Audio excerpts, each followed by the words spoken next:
Time travel मुमकिन है? क्या किसी ने समय की गति पे विजय और नियंत्रण प्राप्त किया है, या ये केवल हमारे बॉलीवुड और हॉलीवुड के दिखाए हुए अवास्तविक कथाएं हैं? क्या आप मानेंगे अगर मैं कहूँ, हाँ, हमारा इतिहास साक्षी है एक ऐसे ऋषि का जिन्होंने समय पे विजय एवं नियंत्रण पा लिया था। हजारों साल पहले हिमालय के ऊंचे पहाड़ों पे दो असाधारण जीव एक गहरी वार्तालाप में डूबे थे। एक थे भगवान विष्णु के वाहन गरुड़ और दूसरे ऋषि काकभसुंडी, जो इस वक्त काक के रूप में थे। काकभसुंडी गरुड़ को रामचरितमानस एवं अपने अलौकिक वरदान के बारे में बता रहे थे। उनके पास समय को रोकने और समय की धुरी यानी एक्सिस में यात्रा करने की अद्भुत शक्ति थी। ये कहानी है एक ऋषि के बारे में जिन्हें काक बनने का श्राप मिला था और कैसे वे टाइम ट्रैवल कर पाते थे। आइए जानते हैं उनकी उत्कृष्ट कहानी। मगर उससे पहले जिन्होंने मेरा चैनल सब्सक्राइब नहीं किया है, प्लीज सब्सक्राइब का बटन एक बार क्लिक करें और सारे वीडियोस का आनंद उठाएं। ये कहानी है अयोध्या के शूद्र वर्ग में जन्मे भगवान शिव के अत्यंत उत्साही भक्त काकभसुंडी के बारे में।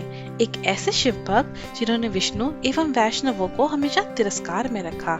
उनके गुरु ने उनकी इस मानसिकता बदलने के कई प्रयास किए, मगर हमेशा निराशा ही पाया। एक समय की बात है, काकभसुंडी भगवान शिव के पूजा में व्यस्त थे और अपने गुरु को आदर देने से चूक गए। अनजाने में अपने गुरु का किया हुआ तिरस्कार भगवान शिव को बिल्कुल रास नहीं आया, जिसके स्वरूप उन्होंने काकभसुंडी को 1000 साल तक सर्प बनने का श्राप दे दिया।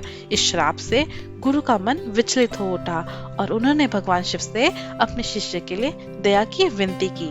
भगवान शिव गुरु का निवेदन स्वीकारते हुए काकभसुंडी को 1000 शापित जन्मों के बाद एक ब्राह्मण पुत्र एवं राम भक्त होने का वरदान दिया। तद अनुसार 1000 शापित जन्मों के पश्चात वो एक ब्राह्मण पुत्र एवं राम के अनुयायी और ऋषि बने, मगर उनका हट्टी स्वभाव आज भी अभिन्न रहा।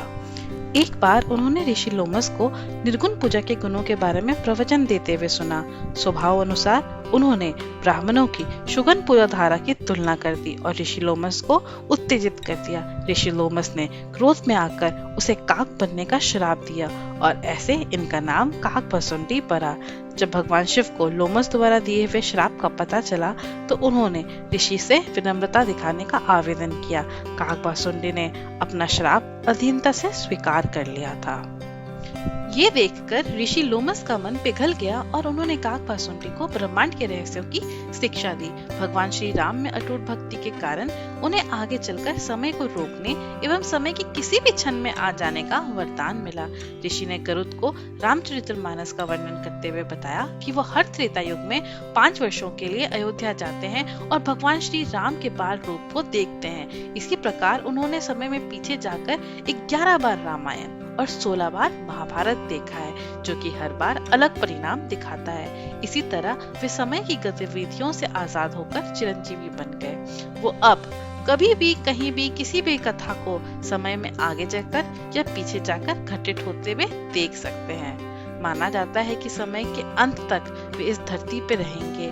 कालकी को काल के विरुद्ध युद्ध में सहायता करने के पश्चात वो यहाँ से प्रस्थान करेंगे।